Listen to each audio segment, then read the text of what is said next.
오늘 추수감사절을 맞으면서 저는 이름이 알려지지 않은 어느 한 신앙인이 쓴 하나님을 향한 감사 기도를 여러분께 소개해 드리고 싶습니다.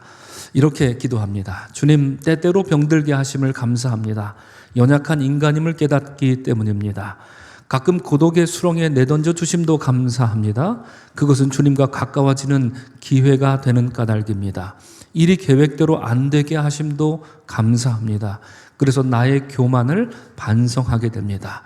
우리 노란색으로 된 부분은 우리 다 같이 한 목소리로 읽으면 좋겠습니다. 주님, 감사할 수 있는 마음을 주심에 감사합니다. 우리는 가능성이 있습니다. 우리에게 있는 과거도 현재도 그리고 미래도 다 아름다운 것입니다. 우리에게 감사만 있다면 말입니다. 이렇게 기도합니다.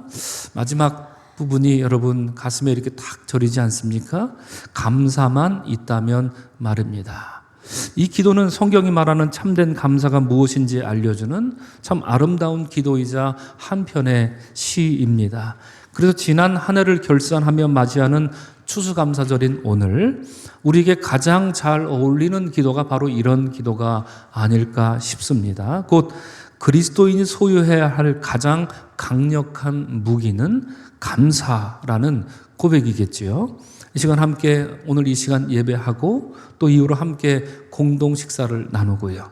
또 오후에 예정된 추수감사 찬양 대회를 통해서 이러한 감사로 철저히 무장하는 여러분이 되시기를 먼저 주님의 이름으로 축복을 드립니다. 아멘. 오늘 우리는 달란트의 비유로 널리 알려진 주님의 또 다른 비유 말씀을 읽었습니다. 본문 19절에서 주님이 오랜 후에 그 종들이 주인이 돌아와 그들과 결산할세라고 이렇게 말씀하는 것은 궁극적으로 우리가 훗날 하나님 앞에 서서 결산할 날을 뜻할 것이겠지요. 그러나 추수감사절인 오늘 이 말씀은 지난 1년 동안 하나님 앞에서 결산하고자 하는 우리를 향한 주님의 말씀으로 들어야 할 줄로 믿습니다. 이 말씀에 비추어서 저는 은혜 받은 자들의 자유와 복종이라는 제목으로 여러분과 오늘 은혜의 말씀을 나누고자 합니다. 지난주 나누었던 여러분 기억나십니까? 열처녀의 비유가 그랬던 것처럼 오늘 본문도 다시 오실 주님을 맞이하는 신앙인의 자세에 대한 아주 선명한 그런 가르침을 우리에게 들려줍니다. 지난주 열처녀의 비유로서는 다소 부족하다 싶으셨는지 예수께서는 동일한 주제로 또 다른 비유를 연이어 말씀하시지요. 본문 말씀은 여느 다른 비유에 비해서 비교적 쉽고요. 또 직설적입니다. 알쏭달쏭하거나 애매하거나 또 이해하지 못할 얘기가 거의 없습니다. 지난주 비유 말씀은 천국은 마치 등을 들고 신랑을 맞으러 나간 열처녀와 같다 이렇게 시작하시므로 어떤 교훈을 주었습니까? 기회가 있을 때 낮에 여분의 기름을 준비하라는 것이 아주 중요한 포인트였다면 오늘 본문 14절에서 예수께서는 천국은 마치 어떤 사람이 타국에 갈새 그 종들을 불러 자기 소유를 맡김과 같다 이렇게 말씀하시므로 주인이 떠나면서 맡긴 그 소유를 종들이 과연 어떻게 관리할 것인가 이것이 우리의 관전 포인트가 될 것입니다. 그러니까 여러분 비유 속의 주인은 우리 주님이신 예수 그리스도시고요.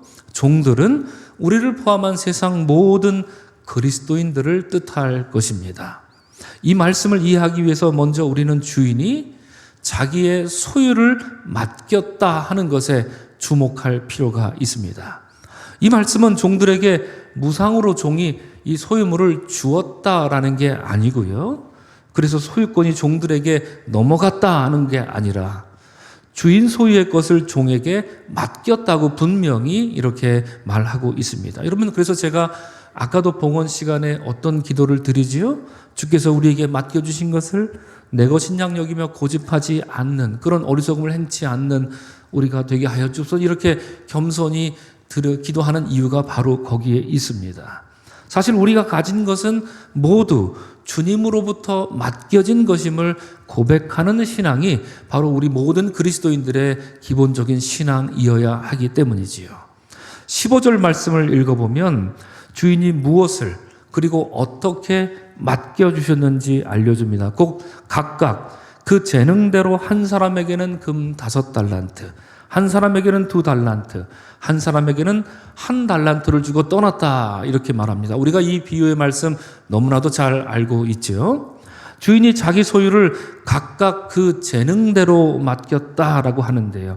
성경 원어로 보면 능력에 따라 맡겼다 하는 뜻입니다. 무턱대고 달란트를 이렇게 무작위로 이렇게 맡긴 게 아니라 그들의 능력을 잘 헤아려 보고 능력에 따라 달란트를 분배했다라는 그런 뜻입니다. 그러므로 우리가 여러분 오늘 본문을 통해서 반드시 기억해야 하는 첫 번째 교훈이 있습니다. 그것은 무엇입니까?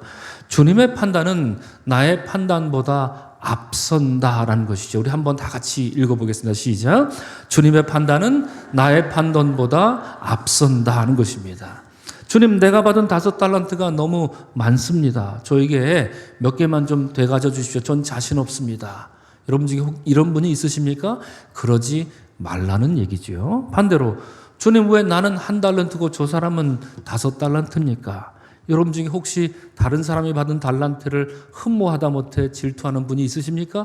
그러지 말라는 얘기입니다. 야고보서 1장이 온갖 좋은 은사와 온전한 선물이 다 위로부터 빛들의 아버지로부터 내려온다, 이렇게 말하는 것처럼 지금 내가 받은 달란트, 여러분이 받은 그 달란트는 저 위로부터 주인이 적합하게 판단해서 능력에 따라 주신 것입니다. 그러므로 달란트를 받은 사람들은 무엇하지 말아야 합니까? 비교해서는 안 됩니다. 비교하는 것은 우리를 향한 하나님의 판단을 의심하는 거기 때문에 그렇습니다. 또한 비교하는 순간 어떻게 되지요? 불행해집니다. 비교를 통해서 남들보다 우월감을 느끼십니까? 혹시 그러신 분 계십니까? 나는 저 사람보다 뭐가 더 낫다? 여러분, 그런 일처럼 우스운 일도 없을 것이고요. 또 비교하면서 열등감을 느끼시는 분 계신가요? 여러분, 그렇게 비참한 일도 없을 것입니다. 둘 다 부질없는 일입니다. 비교는 한도 끝도 없기 때문입니다. 그러므로 맡은 자들에게 구할 것은 무엇입니까? 고린도전서 4장에서 바울이 말한 것처럼, 그렇죠, 대답이 벌써 나오십니다. 충성일 뿐입니다. 종들은 주인의 소유를 관리하는 청지기로서 주인이 올 때까지 충성을 다해 자기에게 맡겨진 것을 관리해야 합니다. 자격 없는 내게 달란트를 주신 주인의 그 사려 깊은 판단에 감격하고 감사하면서 무엇으로 주인을 기쁘게 할까 고민하면서 충성을 다하는 것만이 맡은 자들에게 주어진 일일 것입니다. 그러면 여러분, 달란트를 받은 3명의 종들은 그 달란트를 어떻게 오늘 본문에서 사용하고 있었습니까? 16절과 17절을 보면 5달란트 받은 자는 바로 가서 그것으로 장사하여 또 5달란트를 남기고 2달란트 받은 자도 그와 같이 하여 또 2달란트를 남겼다. 성경은 이렇게 말합니다. 여러분, 저들이 열심히 장사해서 각각 5달란트, 2달란트를 남긴 것이 확연히 눈에 띕니다. 정말로 실속 있는 사람들이었고 정말로 충성된 사람이, 능력 있는 사람의 분명한 것 같습니다. 여러분, 그러나 만에 하나 저들이 장사를 잘못해서 달란트를 남기지 못했다 하더라도 여러분, 주인이 그것으로 인해 책망할 것 같지는 않습니다. 주인은 그것에 관심을 갖고 있지 않아 보입니다. 다만 여러분, 오늘 본문 말씀을 유심히 보면 여러분, 바로 가서라는 저 표현에 시선이 멈추는데요. 우리말 성경에는 지금 화면에 보시는 것처럼 바로 가서가 문장 중간에 있지요. 그러나 성경 원문을 읽어보면 주인이 말씀을 하자마자, 즉 주인이 달란트를 주고 떠나자마자 바로 가서가 바로 곧바로 나옵니다. 성경 원문에는 바로 가서가 문장 제일 앞에 나옵니다.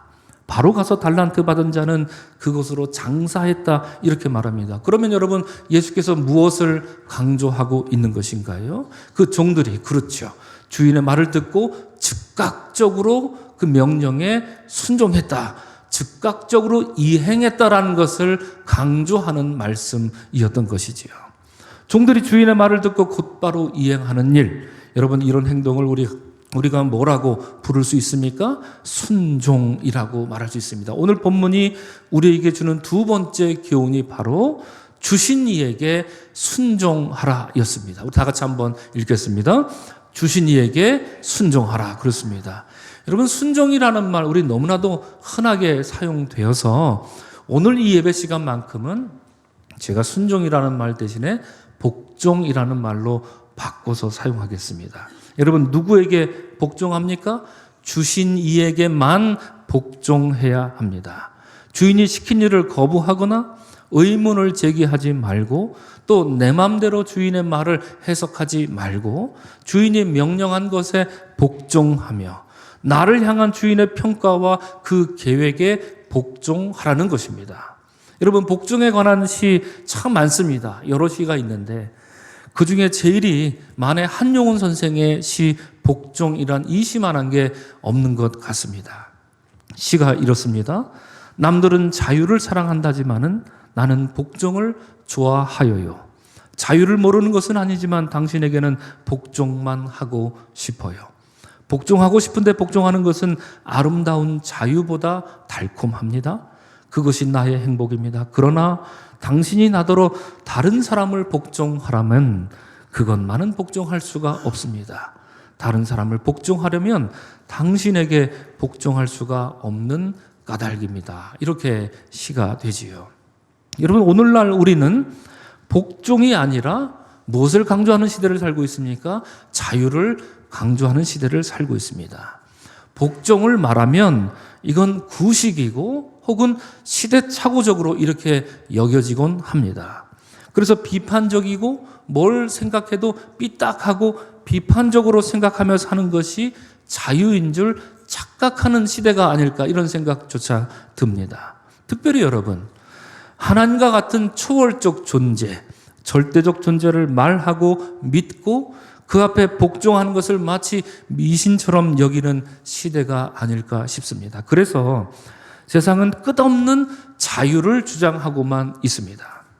과거 기독교가 맹신이라는 이 오류를 범했던 역사가 있기 때문에 그런 주장이 여러분 어느 정도 일리는 있습니다. 그래서 자유를 주장하는 것을 전적으로 잘못됐다, 그릇됐다 말할 수는 없습니다. 하지만 자유를 절대 진리처럼 여기는 오늘날 세상이 전보다 더 자유롭고 전보다 더 나은 세상이 되었는가, 그렇게 생각해 보면 그렇지 않다는 것을 우리가 대답할 수 있습니다. 자유를 표방하는 인간 세상은 어느 나라건 할 것 없이 오히려 길을 잃어가고 있습니다. 안전하게 그것이 산으로 오르는 길인지 아니면 낭떠러지로 떨어지는 길인지조차 분간하지 못한 채로 그저 내 갈 길 가려니 상관하지 말라 하는 것, 상관하지 말고 당신 갈 길 가세요 라고 하는 이런 것을 마치 자유라 말해서는 안 되는 것입니다. 그것은 무책임한 자유 방임에 불과합니다. 간섭하지 않고 간섭당하지 않는 것을 주고 자유라 말하는 것은 매우 미성숙하고 위험한 발상입니다. 한용운 시인이 남들은 자유를 사랑한다지만은 나는 복종을 좋아합니다. 복종은 아름다운 자유보다 달콤합니다 라고 말한 것이 아마도 그런 뜻일 것입니다. 여러분, 우리가 얼마 전 종교개혁주의를 지냈지만 종교개혁가 마르틴 루터는 그리스도인에게 있어서 참된 자유와 복종이 무엇인지 언급한 적이 있습니다. 곧 그리스도인은 만물에 대해서 자유로운 주인이며 만물을 섬기는 종이다, 이렇게 말한 적이 있습니다. 여러분, 자칫 이 말이 무슨 뜻인가? 만물에 대해 자유로운 주인이기도 한데 만물을 섬기는 종이다. 이게 자칫 모순된 말로 들릴 수도 있겠습니다만, 여러분, 간단히 말하자면 루터는 그리스도인은 하나님께 복종할 때 진정으로 자유할 수 있다고 얘기한 것입니다. 하나님께 복종하는 사람은 진정 자유롭기에 세상을 위해 기꺼이 종이 될 수 있다는 뜻입니다. 복종이 먼저고 자유가 나중이라는 뜻입니다. 먼저 복종을 철저하게 배운 사람만이 참된 자유가 무엇인지 알고 그것을 성숙하게 누릴 수 있다 하는 이야기를 루터가 들려주신 것입니다. 이런 점에서 여러분, 오늘 본문에서 복종을 배우지 못한 전형적인 한 인물을 만납니다. 곧 세 번째 종이었습니다. 앞서 두 종은 바로 가서 주인이 명한 대로 복종했다, 이렇게 성경은 우리에게 말해주고 있지만, 세 번째 종은 주인의 말에 복종하지 않고요, 해석합니다. 여러분, 그것은 해석이 아니라 나중에 판명된 결과는 곡해이자 왜곡이었습니다. 여러분, 그가 뭐라고 말했던가요? 24절 이후로 그가 하는 변명을 들어보면 아주 가관입니다. 이해를 돕기 위해서 제가 오늘 개역 개정판 성경이 아니라 새 한글 성경 버전을 찾아왔는데요. 제가 새 한글 성경 버전으로 읽어드리겠습니다. 주인님은 지독한 분이신 것을 제가 알았습니다. 주인님은 뿌리지 않은 데서 거두시고 흩뿌리지 않은 것에서 모아들이는 분이십니다. 그래서 두려운 나머지 나가서 주인님의 돈을 땅 속에 숨겨두었습니다. 보십시오. 주인님의 돈이 여기 있습니다. 지금 이 세 번째 종이 한다는 소리가 여러분 이렇습니다. 세 번째 종도 여러분 보시면 퀴리에 주인님이라고 부르긴 부릅니다. 여러분 유의하셔야 됩니다. 주인님 이렇게 부르는 걸 보니까 그가 자신의 주인인 것을 표면적으로는 압니다. 그러나 이후로 하는 말을 들어보면 주인을 잘못 알고 있습니다. 그러니 복종하지 않습니다. 가만히 생각해 보니 여러분 어떻습니까? 우리도 혹시 뜨끔하시는 분 없으십니까? 우리도 예수님을 주인이라 의심 없이 부르고 주님 주님 하지요? 그러나 우리 중 과연 주님 말씀에 온전히 복종하는 사람은 누군가 생각해 보면 또 문제는 달라지는데, 바로 이 세 번째 종이 그러했습니다. 주인님이라 불렀지만 그는 복종하지 않았습니다. 우리는 어쩌면 그러면 이런 점에서 이 세 번째 종과 비슷한 모습이 아닐까, 이런 생각이 듭니다. 여기서 오늘 본문으로부터 배워야 할 세 번째 교훈이 있습니다. 곧 주님을 바로 인식해야 한다는 것이죠. 우리 다 같이 한번 읽겠습니다. 시작. 주님을 바로 인식해야 합니다. 그렇습니다. 바른 인식에서 바른 행동이 나오기 때문입니다.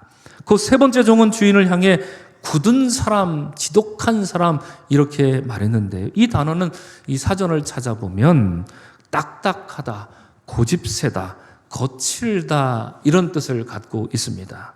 여러분 이 말이 성경에서 어떤 때 사용됐는지 아십니까? 예수께서 마가복음 10장에서 바리새인을 향해 왜 너의 마음이 이렇게 딱딱하냐, 왜 이렇게 완악하냐라고 말씀하실 때 바로 이 굳은 사람, 스클레로스라는 이 단어가 사용된 적이 있습니다. 그러니까 여러분 결과적으로 이 세 번째 종은 자기 주인이 바리새인 같은 종인 줄, 주인인 줄 알았다 이렇게 말한 것이지요.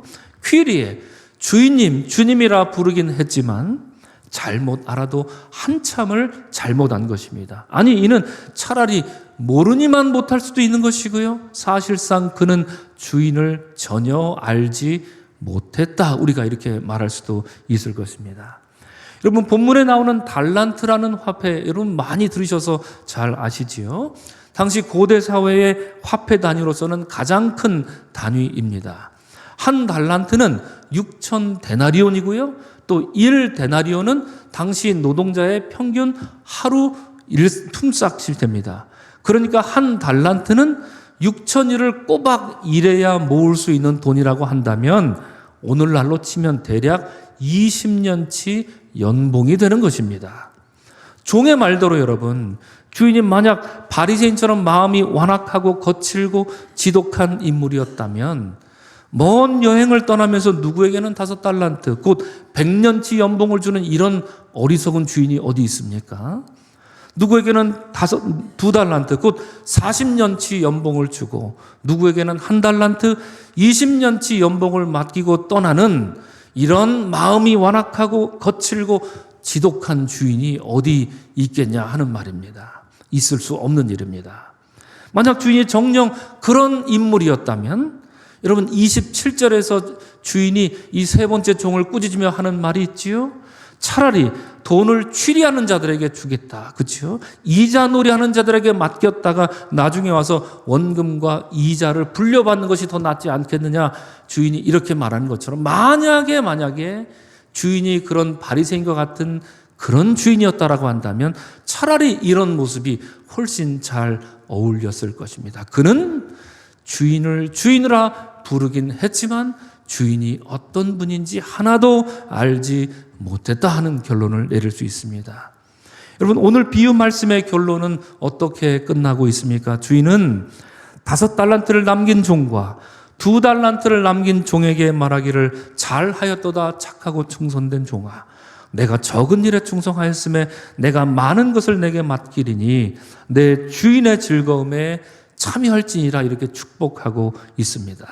100년치 40년치 연봉에 해당하는 이 어마어마한 돈을 맡겼으면서도 주인은 그것을 어떤 일이라고 묘사하고 있습니까? 적은 일에 충성했다. 이렇게 칭찬하십니다. 주인의 스케일이 어느 정도 되는지 우리가 상상도 할 수 없는 노릇입니다.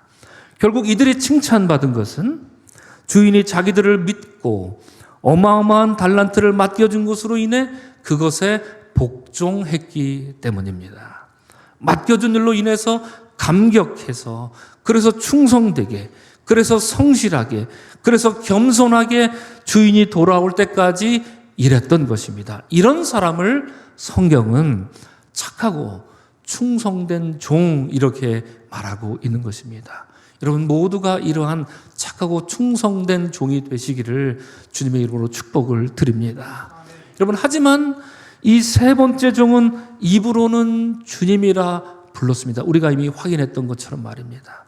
그러나 정작 주인이 어떤 분인지 제대로 알지 못했습니다. 몰라도 하나도 몰랐습니다. 결국 주인의 말에 복종하지 않았습니다. 주인의 뜻을 헤아리기는커녕 자기 마음대로 그 주인의 뜻을 너덜너덜해지게 왜곡해 버립니다. 26절을 보면 이러한 세 번째 종에게 주인은 서슴없이 말하기를 악하고 게으른 종아 이렇게 말합니다. 결국 주인은 저들에게 1달란트마저 빼앗아서 10달란트 가진 자에게 주면서 혹독하게 이르시기를, 무릇 있는 자는 받아 풍족하게 되고 없는 자는 그 있는 것까지 빼앗기리라. 이 무익한 종을 바깥 어두운 데로 내쫓으라. 거기서 슬피 울며 이를 갈리라. 이렇게 무시무시한 말씀으로 저들에게 선언하셨습니다.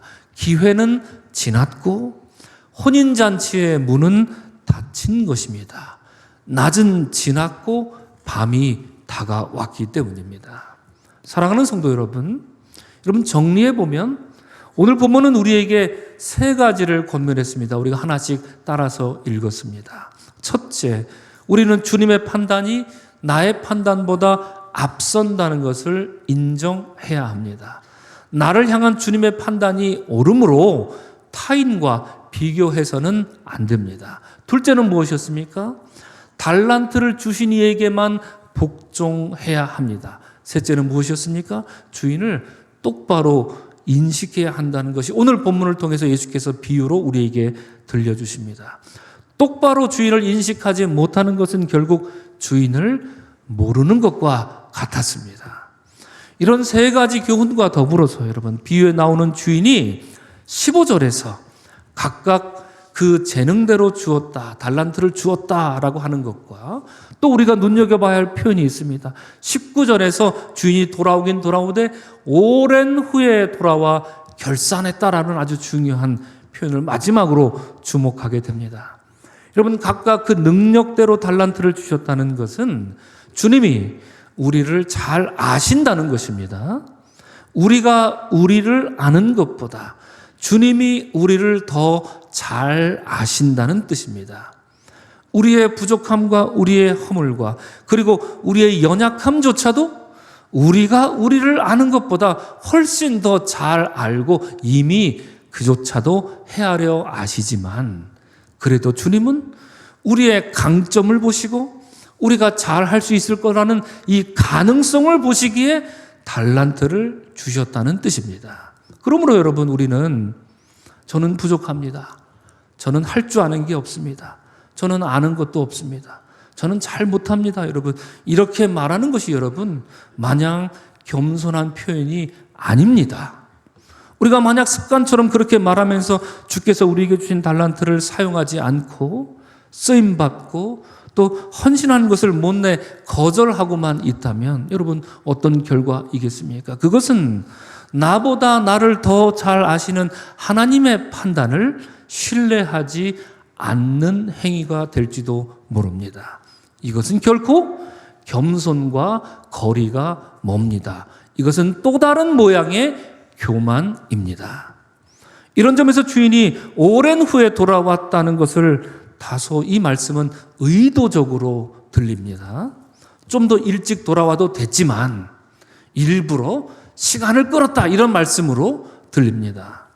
즉 달란트를 받은 사람들이 그것을 활용하기에 충분한 시간과 기회를 주셨다는 뜻입니다. 그럼에도 불구하고 여전히 여러분 저는 부족합니다. 저는 아는 게 없습니다. 저는 잘 못합니다. 할 줄 모릅니다. 이런 말만 여전히 기회를 주고 또 주시는데도 우리 입에 맴돌고 달란트를 사용하는 데 힘과 지혜를 쏟는 게 아니라 그 달란트를 땅에 파묻느라 힘을 쏟고 시간을 허비하고 있다면 그것은 달란트를 받은 자로서 마땅히 행해야 할 복종을 교묘하게 거부하는 일입니다. 이러한 모습은 앞서 말씀드린 것처럼 또 다른 의미의 교만일지도 모릅니다. 여러분 고대 사회는 왕이라든가 부유한 집주인이 먼 여행을 떠나게 되면 한두 달이 아니라 몇 년씩 걸리는 일이 보통이었습니다. 그럴 경우 주인이 아무에게나 재산을 맡길 수는 없지 않겠습니까? 간혹 포도원 품꾼의 비유에 나오는 그 못된 품꾼들처럼 주인이 집을 비운 틈을 타서 주인 등에 칼을 꽂고자 하는 자들도 왕왕 일어났었기 때문에 자신의 재물을 맡길 만한 믿을 만한 종을 선택하는 일은 신중하고 또 신중해야 했습니다. 그러므로 오늘 본문에 나오는 5달란트, 2달란트, 1달란트 받은 사람들은 하나같이 주인이 신임한 사람들이요 주인에게 선택받은 사람들입니다. 주인으로부터 은혜를 입은 사람들이 분명합니다. 그러지 않고서야 달란트를 줄 수 없습니다. 주인은 아무에게나 무작위로 달란트를 준 게 아니라 누구에게 맡겨야 5달란트를, 누구에게 맡겨야 2달란트를, 누구에게 맡겨야 이 1달란트를 안심하고 맡길 수 있을까 해서 고르고 또 고른 사람들이 바로 오늘 본문에 나오는 사람들로 상징되는 것이지요. 오늘 예배하는 여러분들이 바로 이와 같이 선택받은 사람들이요 주인으로부터 은혜를 입은 영광스러운 사람이라는 이야기를 예수께서 들려주고 있는 것입니다. 사랑하는 성도 여러분, 독일의 순교자 디트리 보네포 목사님은 오직 행위에만 자유가 존재한다, 이 짧은 시에서 이렇게 말한 적이 있습니다. 오직 행위에만 자유가 존재한다. 보네포 목사님이 말한 이 행위란 주님을 향한 복종의 행위를 뜻합니다. 곧 앞서 마르틴 루터가 말했던 것처럼 보네포 목사님도 오직 주를 위해 복종을 행할 때 비로소 참된 자유를 누릴 수 있음을 말했던 것입니다.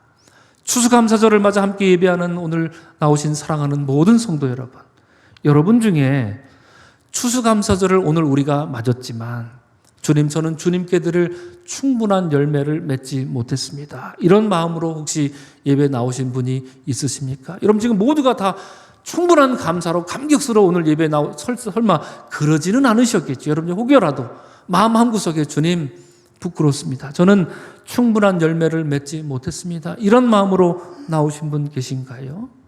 5달란트, 2달란트. 오늘 이야기 속에서 이 앞에 나오는 두 사람이 아니라 주님 이 말씀을 듣고 보니 저는 1달란트 받은 사람인 것 같습니다. 혹시 이런 생각이, 이런 마음이 드시는 분 계신가요? 말씀을 준비하는 저야말로 1달란트 받은 사람이구나라는 마음으로 저는 회개하면서 말씀을 준비하곤 했습니다. 자, 어떠십니까, 여러분? 여러분들은 5달란트, 2달란트 받은 그런 마음으로 오늘 이 예배에 나오셨나요? 아니면 나는 주님 한 달란트 받은 사람이었습니다. 그렇게 11개월을 살았습니다. 혹 이런 마음으로 나오신 분 계십니까? 오늘 날짜가 11월 19일 12시 7분을 지나고 있습니다. 추수감사 주일로 예배하는 이 시간에 여러분 싹 둘러보니 아직 주님이 오시지 않았습니다. 그런 걸 보니 주님이 우리에게도 시간을 좀 더 주시려나 봅니다. 이 한 달란트 받은 사람의 이야기는 아직 우리에게 일어나지 않은 일일지도 모릅니다. 그래서 혹여 지난 11개월간의 삶이 주님 주신 기회에 힘써 충성하며 복종하는 그런 삶이 아니라 받은 달란트를 땅속에 묻느라 시간을 허비한 그런 삶이었다면 여러분 오늘 이 예배를 통하여서 속히 즉각적으로 여러분이 달란트를 묻어둔 그곳으로 달려가시기를 바랍니다.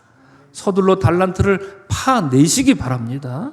그리고 이제라도 늦지 않았으니 부지런히 그 달란트로 인해 주의 명령에 복종하는 여러분이 되시기를 바랍니다. 그래서 은혜에 합당한 자로 살며 복종과 자유 속에 주어지는 큰 기쁨의 감사로 주께 칭찬받는 우리 모두가 되시기를 주님의 이름으로 간절히 축원합니다. 아멘.